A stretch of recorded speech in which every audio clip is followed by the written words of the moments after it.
अकोल्यातील एका व्यावसायिकाने महावितरणच्या अधिकाऱ्यांवर गंभीर आरोप केले आहेत.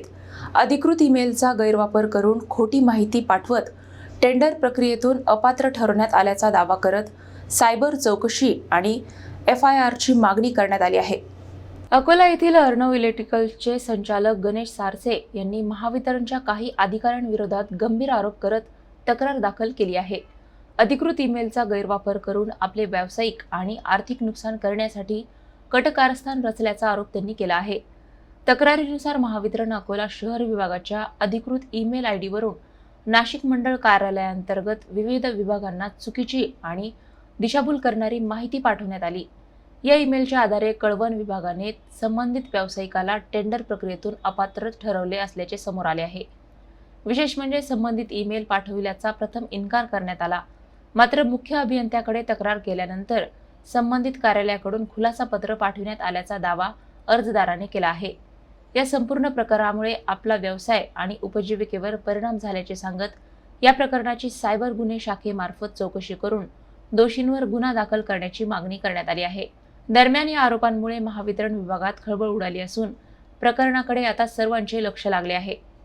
शासकीय अधिकाराचा यंत्रणेचा दुरुपयोग करून माझे व्यावसायिक आर्थिक नुकसान करण्याच्या हेतून कटकारस्थान असले कार्यकारी अभियंता शहर विभाग यांनी नाशिक झोनमधील कळवण विभागाला व इतर विभागात शासकीय मेल यांचा जो महावितरणचा मेल आहे त्या मेलवरून मेल करून अर्णव इलेक्ट्रिकल यांनी अकोटमध्ये यांची प्राइस बीट उघडली आणि यांनी इथं भाग घेतला, यांना LOI दिला असा मेल केला. त्या मेलमुळे मला डिस्क्वालिफाय करण्यात आले कळवण या विभागातून. मी त्यांना विचारलं की मला डिस्क्वालिफाय का बरं केलं, तर त्यांनी मला सांगितलं की तुमचे कार्यकारी अभियंता शहर विभागांच्या मेल ID वरून मेल आला. मी कार्यकारी अभियंता शहर विभाग यांना कॉल केला की सर असं का बरं केलं, तर त्यांनी सांगितलं की मी आता विदेशात आहे, मी असं केलं नाही, मी आल्यानंतर चौकशी करतो. मी म्हटलं ठीक आहे. मी दुसऱ्या दिवशी माननीय मुख्य अभियंता श्री नाईक साहेब यांना भेटलो. त्यांना सांगितलं की मला तिथं डिस्क्वालिफाय केलं, जे 1-2 टेंडर उरलेले आहेत त्याच्यात पण डिस्क्वालिफाय करतील, तर हा मेल यांनी केला की नाही केला.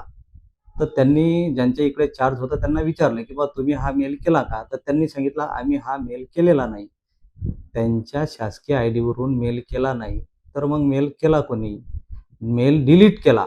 मेल तर केला 2 एप्रिल 5:23 मेल केला आणि लगेच डिलीट केलेला आहे. आणि मी चौकशी केली असता त्यांनी म्हटलं की आम्ही मेल केला नाही. मग त्यांनी लेखी दिलं, मला मेलद्वारे दिलं, नाशिक झोनला पण पाठवलं. मग आता ते झाल्यानंतर मला टेंडरमधून डिस्क्वालिफाय केला आणि मी तरीही यांना भेटलो की साहेब तुम्ही मेल केला नाही, माझं आर्थिक नुकसान झालं, मला टेंडरमधून बाद करण्यात आलं, तुम्ही ॲक्शन कोण केला मेल याचा काही हे तर लावा लागेल ना, सोक्षमोक्ष लावा लागेल की टेंडर माझं डिस्क्वालिफाय झालं, माझं आर्थिक नुकसान झालं, मला महाराष्ट्रात कुठेही काम भेटू नये या हेतून केलेलं कृत्य आहे हे.